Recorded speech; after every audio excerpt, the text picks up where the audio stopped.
D'autres se tiennent pour prêcher. Ça, c'est la parole que nous voulons parler. Et chacun connaît son comportement.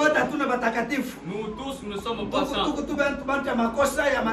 avons des erreurs, nous sommes pécheurs. Et un pécheur pourrait-il enseigner à l'autre? Là, je te demande, suis ce que la Bible nous dit, elle nous recommande quand c'est la parole de Dieu. Je ne te demande pas de lire mon comportement. Et ne te tiens même plus devant les gens. Tu vas prêcher aux autres ce que tu n'es pas. Tu vas prêcher le bon comportement aussi longtemps que toi tu en as de mauvais. Tu vas demander aux gens de vivre pleinement avec leur famille. Et aussi longtemps que ta femme souffre à cause de ton comportement. Tout ce que tu pourras faire là-bas, ça n'aura aucune importance. La vie d'un adorateur, et il est vraiment recherché. Un homme véritable est toujours recherché. Dans ce monde, il y a des choses qui surgissent, mais on dira à ce sujet, cherchez la bonté. Il peut donner la voix ou l'éclaircissement sur cette chose. Amen. Enfants de Dieu. Vous êtes nombreux dans les affaires de Dieu. Vous n'arrivez pas à avoir Dieu. Que tout chrétien cherche à être ensemble avec Dieu. Cherche à comment vivre avec Dieu.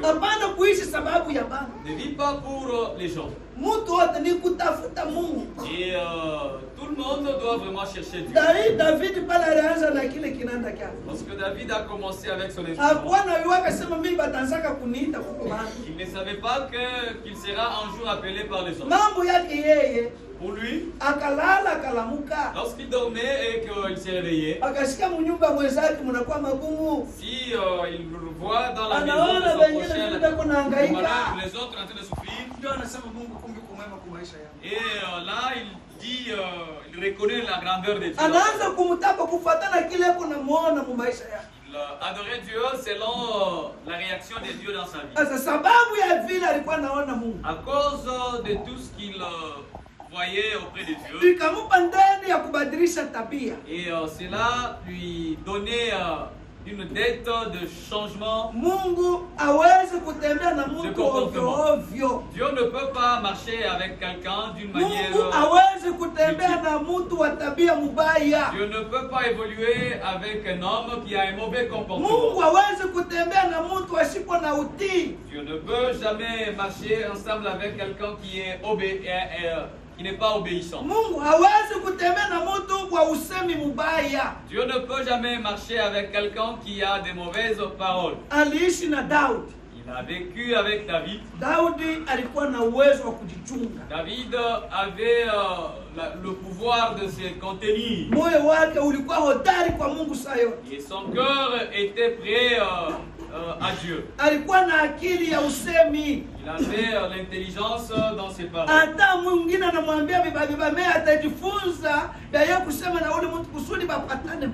Même si on lui adressait de mauvaises paroles, il cherchait toujours comment répondre avec sagesse. Et au-delà de ses comportements, il était aussi bon. Amen. Bwana eturumie sana. Amen. Bwana etusaidie.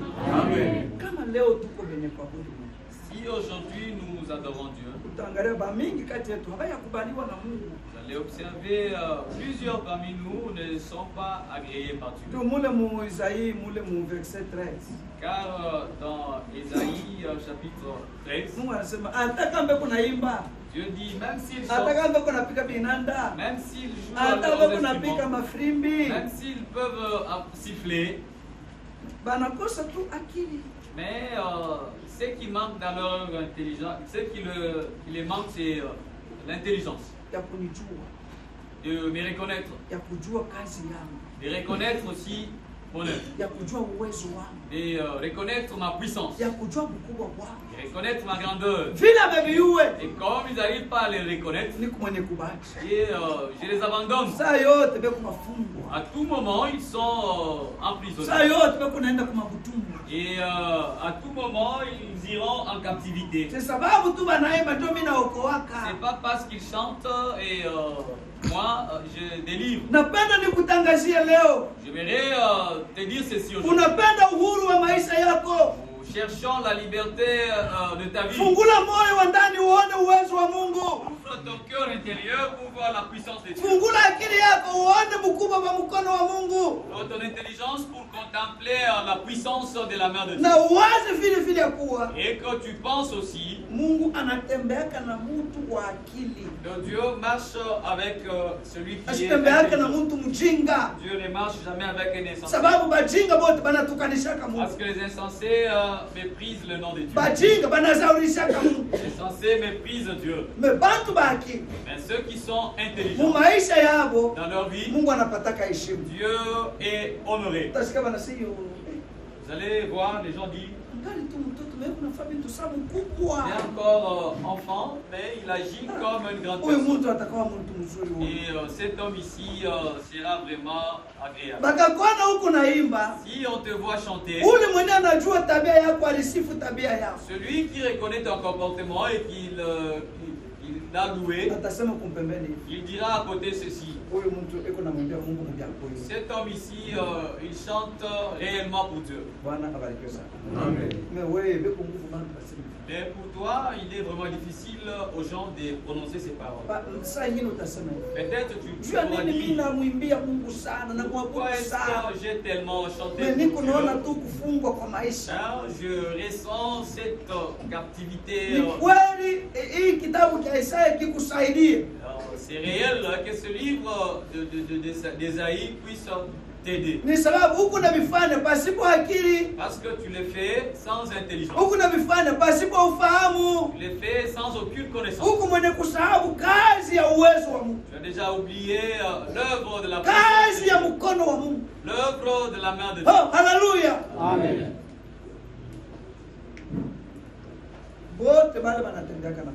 Tous ceux-là qui marchent avec Dieu, si vous pouvez voir ce qu'ils lisent, c'est le comportement. Même s'il peut être dans le malheur, et sur son comportement, et le salut viendra dessus. Vous connaissez bien l'histoire de Joseph. Lorsqu'il était en Égypte,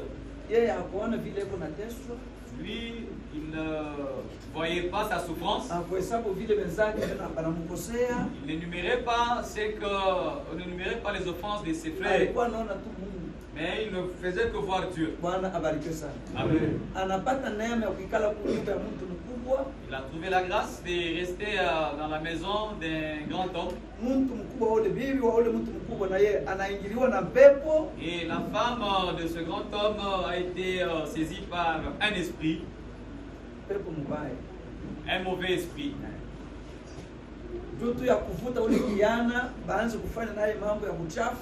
C'est pour attirer cet homme afin de faire l'adultère. Ce jeune homme l'observa tranquillement. Et il observe charnellement, c'est possible.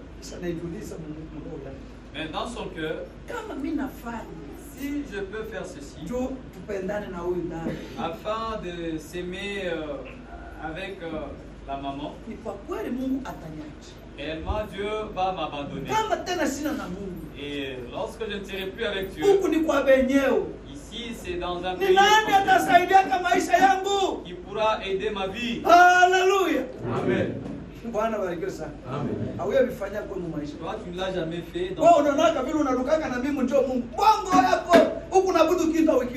Toi, tu vois seulement sauter avec les cantiques, c'est ça Dieu. Non. Dieu, il faut le connaître. Et même si cette soeur pouvait dire que toi tu seras maudit,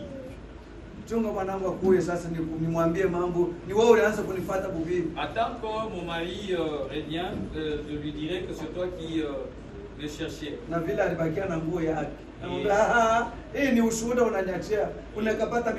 Et comme avec la vie de Joseph.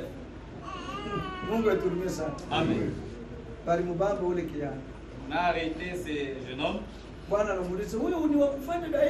mari lui dit, est-ce que c'est à toi de faire ceci et c'est cela?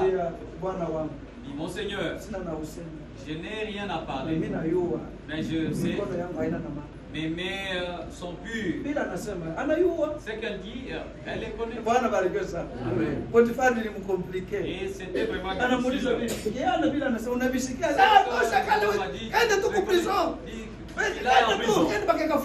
Il soit arrêté. Et alors, cette dernière, c'est Joseph à la grâce de Dieu.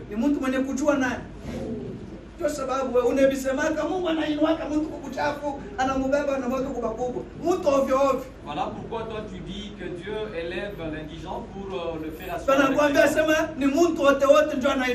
On te dit que c'est n'importe qui est élevé de Dieu. Reconnaître Dieu. Alléluia. Amen. Il faut être ensemble avec Dieu. Là où Dieu et